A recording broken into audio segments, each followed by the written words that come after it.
उसके बाद गली नंबर 3 का पीछे हिस्सा है, वो बिल्कुल कच्चा था, वहां पर हमने उसको बनाया। गली नंबर 5 पेयजल निगम से वो बनाई थी। कुछ लोगों का ये भी कहना है कि आपने जो राजनीति की है वो भेदभाव की है। कुछ जगह आपने इस तरह की छोड़ी है जहाँ पर जो है मध्यम वर्ग के, गरीब वर्ग के लोग रहते थे, जहाँ अपर क्लास के लोग रहते थे, वहाँ आपने कार्य कराया, वहाँ आप दिखते थे, इस तरह की कुछ बात। मैं ये जिम्मेदारी आप पे छोड़ता हूँ। जहां वो ये लोग कह रहे हैं कि मैंने बेइंसाफी करी या भेदभाव किया है, आप खुद जाके रियलिटी चेक करें। कुछ लोगों का कहना है आप ऑफिस पे नहीं मिलते।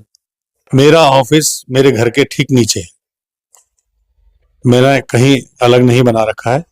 मेरा घर 24 घंटे खुला रहता है। जब मेरे घर पे अगर रात को किसी ने 2 बजे भी घंटी बजाई है, लोग अपने घरों की बेल बंद करके सोते हैं रात को। मेरे घर की घंटी और मेरा मोबाइल 24 घंटे खुला रहता है। इस वक्त उत्तराखंड की राजधानी देहरादून में निकाय चुनावों का विपुल बजा हुआ है और तमाम ही सरगर्मियां सामने हैं।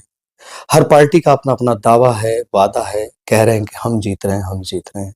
उसी के बीच कुछ निर्दलियों ने भी ताल ठोकी है जिनका भी कहना यह है कि हम जीत रहे हैं, हम जीत रहे हैं।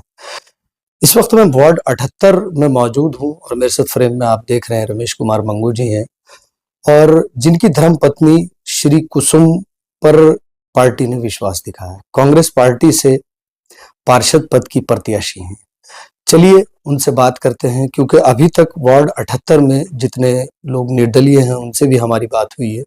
कैसे हैं आप और पार्टी ने आप पर विश्वास दिखाया है और आपका स्वागत है हमारे। नमस्कार, मैं बहुत ठीक हूँ और चुनाव मैदान में घूम रहे हैं अपनी जनता के बीच में। कैसा चल रहा है?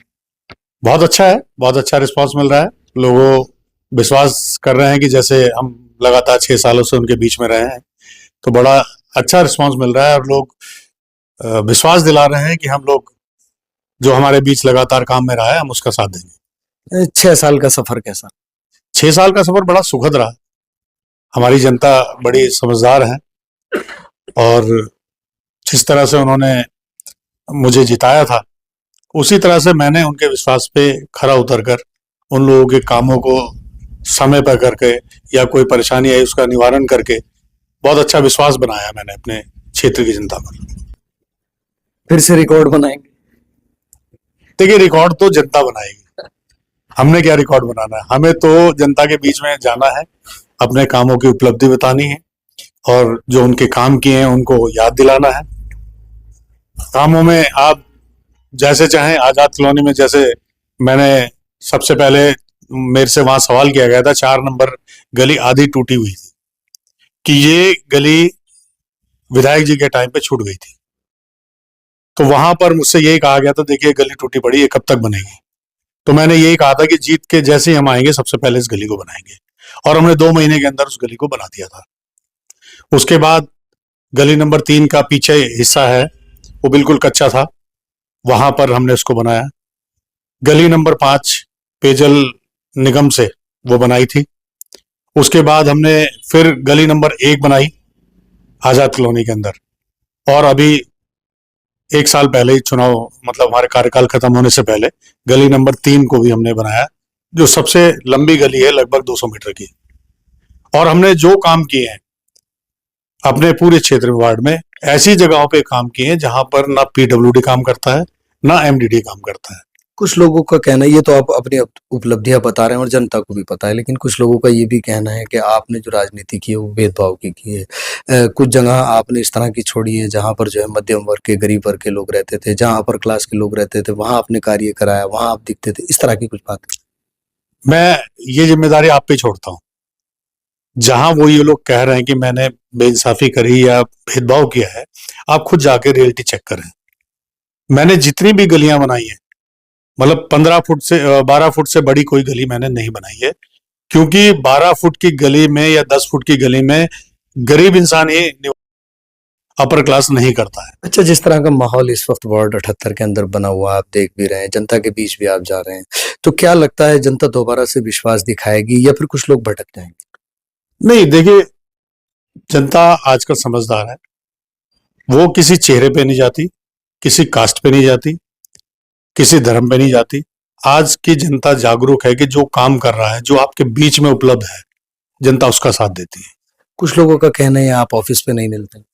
मेरा ऑफिस मेरे घर के ठीक नीचे है, मैंने कहीं अलग नहीं बना रखा है। मेरा घर 24 घंटे खुला रहता है। जब मेरे घर पे अगर रात को किसी ने 2 बजे भी घंटी बजाई है, लोग अपने घरों की बेल बंद करके सोते हैं रात को। मेरे घर की घंटी और मेरा मोबाइल 24 घंटे खुला रहता है। वार्ड 78 की जनता से कोई अपील करना। मैं यही अपील करना चाहूंगा कि किसी देखिए बहकावे में ना आए। लोग बहुत बहकी बहकी बातें कर रहे हैं, लेकिन आप अपने विवेक से वोट कीजिए। और जो पिछली बार आपने मुझे चुना था, अगर मैं आपकी नजरों में कहीं से कमी रही है मेरी, तो मुझे अवश्य बताएं। और जहां मैं ठीक रहा हूं और आपको लगता है कि मैंने 6 साल आपके बीच में रहकर काम किया है, तो आप मुझे वोट करें और जबरदस्त वोट करें और इस बार सबको बता दें कि काम करने वाले की ही जीत होती है। चलिए, समय देने के लिए शुक्रिया। तो साफ तौर पर जो पार्षद रहे हैं उन्होंने अपनी उपलब्धियां बताई और बताया है कि कहां कहां उन्होंने विकास कार्य किए हैं। चलिए, खैर ग्राउंड पर भी जाने की कोशिश करेंगे। अगली तस्वीर आपको वार्ड 78 ग्राउंड रिपोर्ट जरूर दिखाएंगे और दिखाएंगे कि वाकई काम हुआ है या नहीं हुआ है। अब जनता जनार्दन है और सामने चुनौती भी है, कई कैंडिडेट सामने हैं और वहीं पर ये वार्ड 78 के जो पार्षद है वो भी सामने है। जनता जनार्दन है, किस पर विश्वास दिखाती है वो तो आने वाली 23 तारीख को पता लगेगा। आप घरों से निकलें, वोट करें। मैं ये नहीं कहूंगा आप किसी विशेष पार्टी को वोट कीजिए, आप अपने मन से वोट कीजिए जो आपके लिए हर समय अवेलेबल हो, या फिर जो है आपके विकास कार्य आपके क्षेत्र में जिस प्रत्याशी ने किए हों आप उसी को वोट करें, क्योंकि ये मौका आपको दोबारा 5 साल बाद मिलता है और 5 साल तक फिर आपको उसी जनप्रतिनिधि के मातहती में रहना पड़ता है, उसी के अंडर में रहना पड़ता है। जिस तरह वो कहता है उसी तरह चलना पड़ता है। तो इन 5 सालों को ज़ाया मत कीजिएगा, अपने वोट को ज़रूर कीजिएगा और आप इसी तरह से हमारे चैनल के साथ बने रहिए।